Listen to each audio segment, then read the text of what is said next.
Welcome in to the Buffa's Buffet Podcast Truckcast. And yes, I am not holding the phone. We're moving up in the world, okay? You do about 15 of these, and eventually you look at a coffee mug in your truck and you're like, well, that can work for a prop. So, what's happening today? It's Thursday. We are past the hump day. We are one day closer to Friday, which for the Monday through Friday warriors like myself, we're almost there. Okay? We're almost there. It's almost time to hang with the cool people. I'm doing something tonight with, going to be fun. Going to do some painting and drinking, which, I mean, you don't really have to be good at it because if you're drinking and doing anything, the drinking is going to be the more fun part. Anything you're doing. It'd be like if they said, we're going to read the phone book and drink alcohol. Like, okay, that's going to be a hell of a phone book reading. So that's going to be fun tonight. But until then, until I get a chance to do that, which I'm just literally counting down the hours. Well, the watch is not working. But until then, let's do 5 things on my mind. Whatever version. So you just don't know what's coming. So number 1, and of course, before we get into it, you're probably thinking, who the hell am I listening to, watching? Dan Buffa. DailyDoseOfBuffa.substack.com. You've read me at KSDK. You've read me at St. Louis Game Time. You've read me here. You're basically just about tired of me. Almost where I could change my look and it might help me out, or I could just shouting into the ether and see who listens. So let's get into it. Number one thing on my mind is that the New York Mets kind of sent a shockwave through Major League Baseball yesterday when they did not, I don't know if they had a chance to match it or bring him in, but Pete Alonso is not going to be a New York Met anymore. And for anybody who's a New York Met fan, like my buddy Ben, it's a big deal. It's like, he's not like a Pujols, but it would be like the Mets losing their Pujols. It would be like David Wright going to play somewhere else, but when he had a lot of his career left. I think David Wright went to play for the Giants at the end of his career, I think. But Pete Alonso's got a lot of years left. He's the one that when the Cardinals got into that little bench-clearing brawl and Stubby Clapp, the Cardinals' first base coach, like gang tackled Pete Alonso in a brawl, and of course Pete after the game had to tell the reporters, well, that wouldn't happen. I would have I'm a big strong man. That's the quote that any Cardinal fan would know of Pete Alonso by. Big strong man, big strong guy. But he's going to be a Baltimore Oriole, and that means that the Mets are now looking for a first baseman, and that means that the Cardinals first baseman, former catcher Willson Contreras, is already talking there. Bloom and the Cardinals are talking to the Mets about Contreras, who has expressed an interest to stick around in the rebuild, but also expressed an interest a week or two ago that he is open to a trade. He has a no-trade clause. He'd have to waive it, and it said this morning that he is willing to waive that no-trade clause. So, and this makes me a little sad. I like Willson Contreras. A lot of Cardinal fans are hard on him as my, super sharp mentor, my writing idol, and a guy that listens and reads and watches this blog, for God love him. Bernie Miklasz said a lot of Cardinal fans are just a little hard on Willson Contreras, even though he's one of the best hitters in the majors when it comes to putting the sweet spot of the barrel on the ball. Like the big fancy stat right now in baseball is barrel rate, and Willson Contreras really stings the baseball. When he's healthy, he's efficient, and he's also a selfless teammate who said, "Yeah, I'll move to first base." Can you imagine Yadi Molina, even as great as he was of a catcher, the Cardinals going, "Hey man, we're going to move you to first base"? He would be a hissy fit. It would start at Instagram, and they would go to the Post-Dispatch, and they would go everywhere. But Contreras was like, "I'll do it, whatever," and he hits.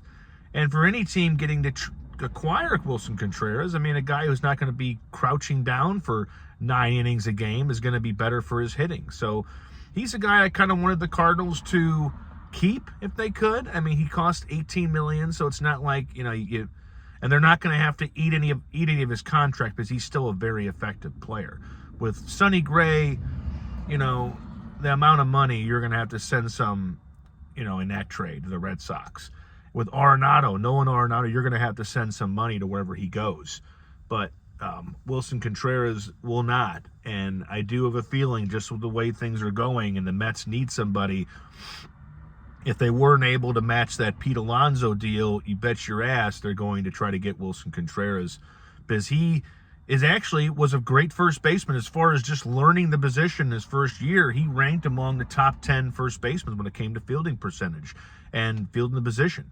So if you add that to his already great hitting, New York Mets fans are going to be relentless if he goes through a rough streak, but he's still a very good hitter. And I think Cardinals fans are going to recognize that when he is gone. So kind of a sad thing for people who like passionate players. Willson Contreras plays with a passion. He literally has, like you would think, a fire burning beneath him when he's on that field. He gets a double, he's screaming, he gets pumped up, he pumps his teammates up.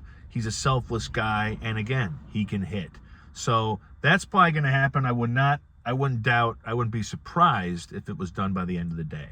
Second thing on my mind is beef fat fries. Let me tell you something, people. Say what your favorite barbecue is, whatever. Salt and Smoke, their barbecue, which I'm staring at down there and in close quarters with, is not as perfect as people make it out to be. Sometimes, there's a lot of fat on the brisket, more fat than the meat. Sometimes their pulled pork is just a little mushy. But if you want to go in and just pig out, you get an order of the beef fat fries, okay? As somebody who used to deliver catered orders for Salt and Smoke and got to go in the kitchen and look at all that food, there was literally a guy whose job it was to pull the chicken off the bread, that shredded chicken for the sandwiches. That was his thing. Happiest guy in the building. I say, how you doing? He's like, I'm doing good. Just pulling this fucking chicken. I like, oh, gosh.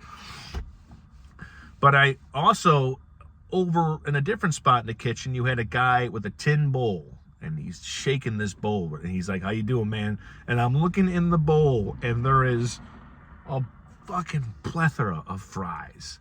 And he's like, and he gives me a couple. And then the next time I come into that kitchen, he hands me a bulging box of the hottest, greatest box ever. He goes, these are for you, big man. And I'm like, oh, it's a whole container of fries. They're hotter than ever. They're hotter than Christina Hendricks's hips, okay? They're hotter than Scarlett Johansson's looks when she gives a guy in a look in the movie, when she, that look, she gives that expression where all of a sudden his head just starts to come undone.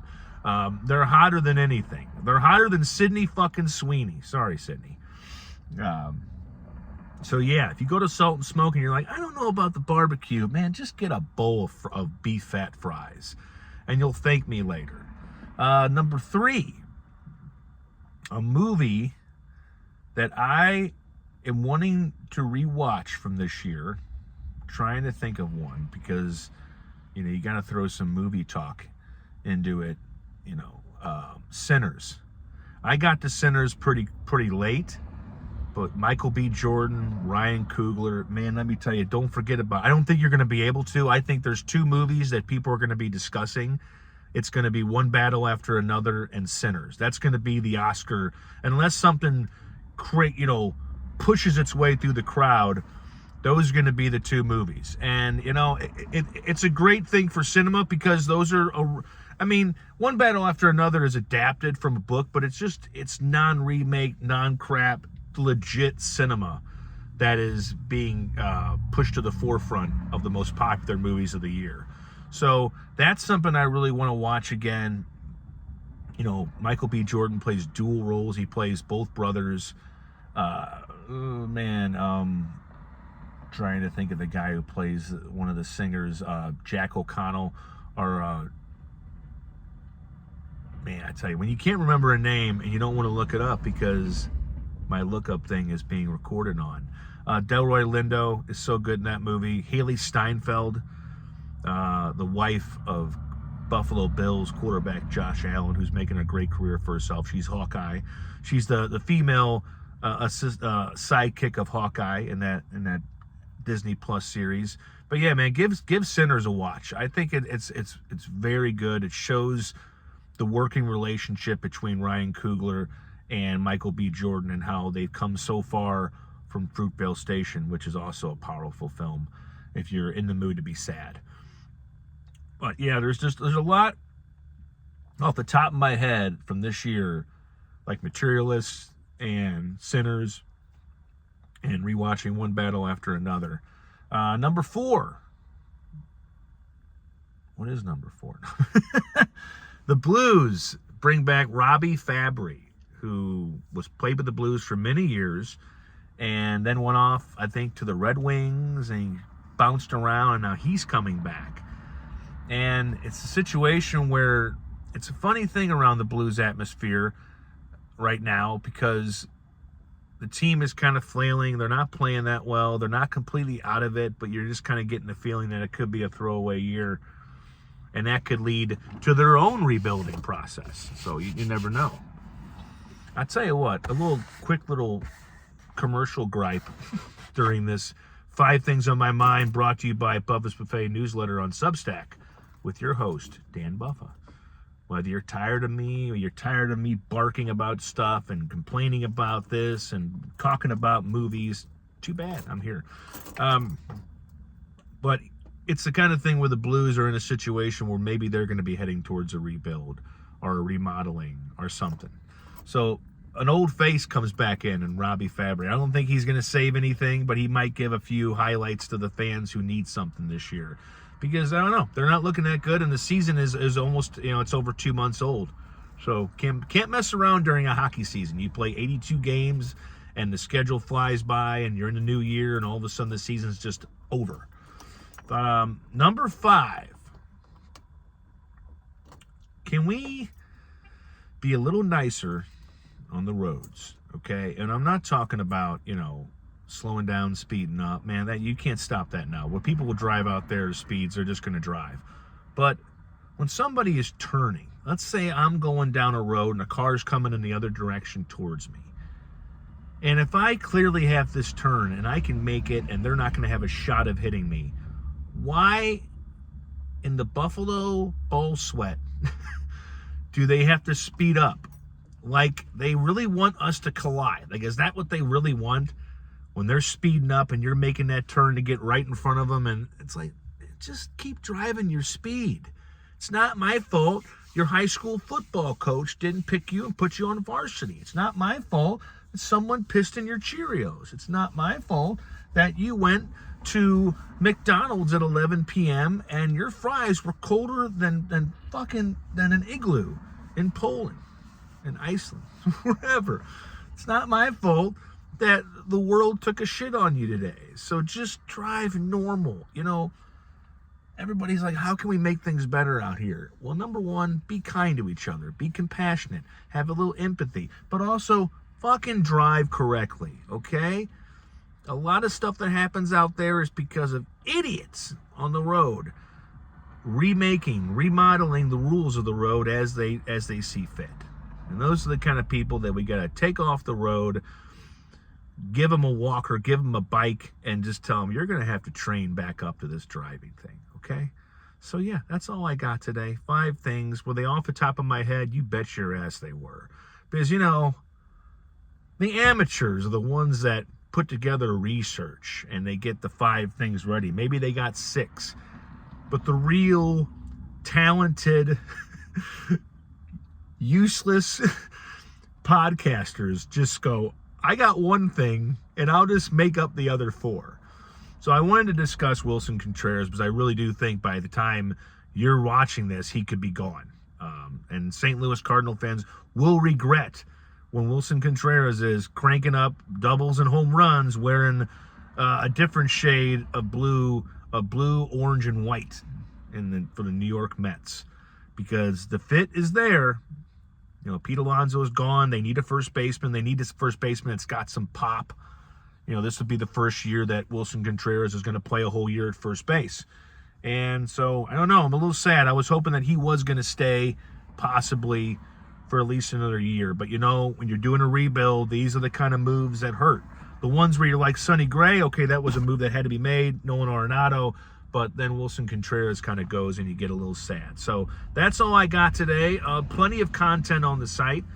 I've reviewed Jay Kelly. I've reviewed one battle after another.